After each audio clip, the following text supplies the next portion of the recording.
the day before tomorrow, the day before tomorrow. Yesterday it meant the way we loved a love unknown, but in a shaken heart's display, perhaps we've overgrown. So it's interesting that you draw the parallel between a spelling bee and the anxieties that one has with trying to get the spelling right and the audition process as well. What's really interesting, I think, about this particular play is the spontaneity that comes with introducing 4 unknown elements. And those 4 unknown elements are people from the audience. How has that been over every single production or every single evening that you have a play?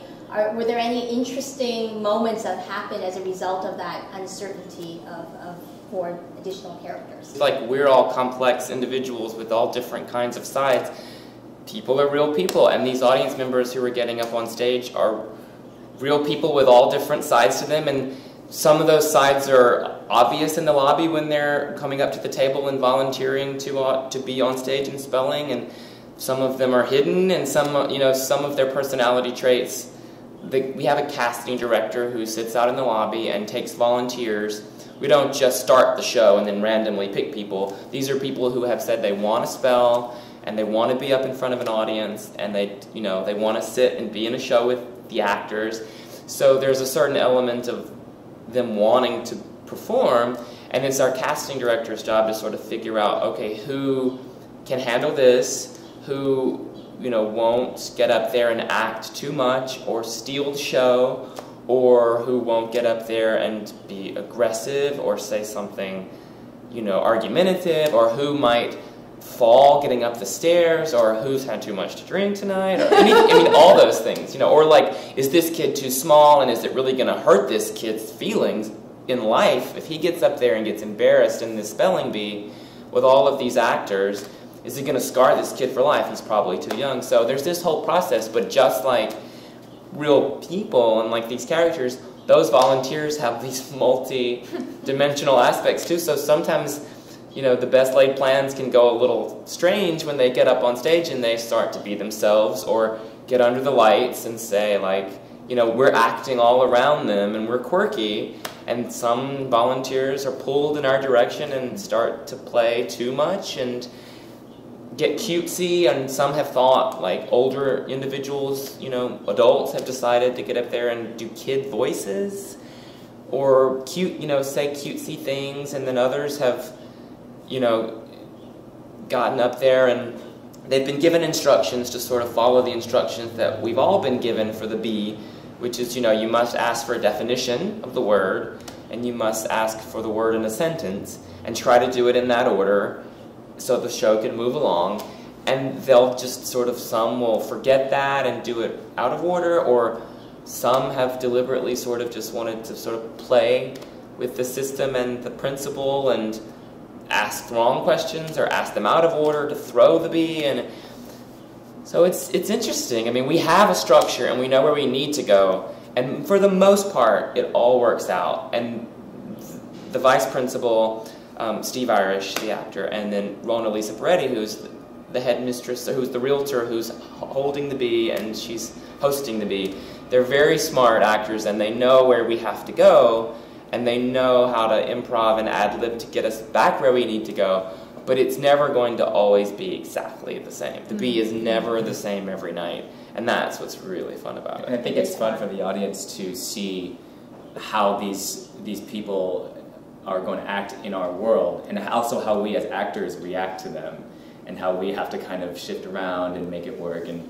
so, as much as we plan to make the show run as smoothly as possible, there's always going to be something. When you throw in these unknown elements every night, there's always going to be something unexpected. And I think that's what makes it fun for the audience, is that factor of unexpectedness. So has anyone actually broken out into song and dance, or did someone spell words better than you thought they would. It's like, wow, that person could actually really spell. Did those sort of surprises happen at any moment? Or?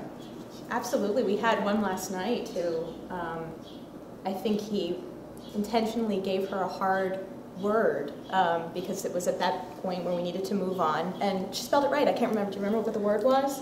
I don't. I don't remember what it was. We hear so many words throughout the week. Yeah. He has a glossary of choices to choose from. So sometimes we hear the same word, and if, but then he pulls a new one out, and we haven't heard that one in a few days, and so we hear so many words that I don't remember what the words were last night that the audience members got. We know what our words are, going to be. Our words are scripted. Ours are scripted. Oh, and I thought all this time they are. We're not that good. Yeah. We're not that good. They bring such a different energy, each and every one of them. I mean, some of them, you just look at their faces and they're like, I have no idea what to do. Yeah. Because they don't know whether to react to you, reacting to them in character, or just to be a normal person. I had a guy sitting next to me last night who had the most hysterical, delightful laugh. And because they're audience members. Yep. They're part of the show, and they're still audience members. They don't know the show, so they're watching us, they're watching the judges, they're watching the audience, watching them. I mean, it's hysterical for them, and it's hysterical for us to experience what they're experiencing, It's Right. And they're enjoying the show too. A lot of times they're laughing at the jokes, and sometimes they're kind of looking around just to look at the stage. Yeah, the set up is close, beautiful. because that's not something audience members usually get to see. Yeah. So. One guy, he seemed so cool and calm and collected and just he was all zenned out. He didn't seem like he was nervous. He didn't seem fidgety. He was just watching and smiling and laughing when he was supposed to, but not, overdoing anything. And then he got up. This was several nights ago. And I watched him physically, he sort of started to vibrate a little as he moved toward the mic, and then the lights got bright. I know the line. We were down there the lights were bright. Suddenly he hears his voice through the mic. He can see faces in the audience, what we go through every night. And I think he got Mexican, which most, even our kids, when kids get up there, they get that one. And he added, CAIN or something, and I know it was because he just got up there and was you could see, he was, and you're just that's what happens to some, that's what even happens to these really great kids. How do you keep yourself from laughing and actually, being, serious and really part of the spelling bee?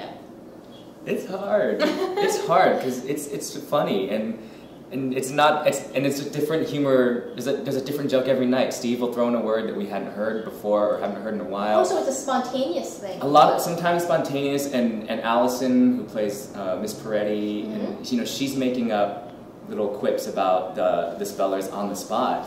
And sometimes they're adjusting the sentences on the spot, to fit the situation. So, and they're so funny, the two of them. So it's hard. Sometimes we have to kind of hide behind our placards. I can get away with it a little because, it depends on the character too. Some of our characters are very serious and very studious and in it, to win and... Like Olive. Yeah, or, Chip even, and Barfy too is very, William Barfy. Barfay, well... I know. If I saw that written out and I was a kid, I'd call him Barfy too. He's very, and Marcy Park, who, our schoolgirl costume, and she's very focused. But Leaf is kind of there to have fun, and he's homeschooled, so he doesn't get to be around kids a lot, or in a gymnasium and see all of these signs and all these lights and microphones. He has been to a spelling bee before, but this is a bigger one, and this, so I can sort of get away with, if something is said that I haven't heard before, he's using some definition that I haven't heard him do, I can laugh out loud and be because it's Leaf, and he sort of, finds everything amusing, but it would be weird if suddenly some of the other characters just lost it.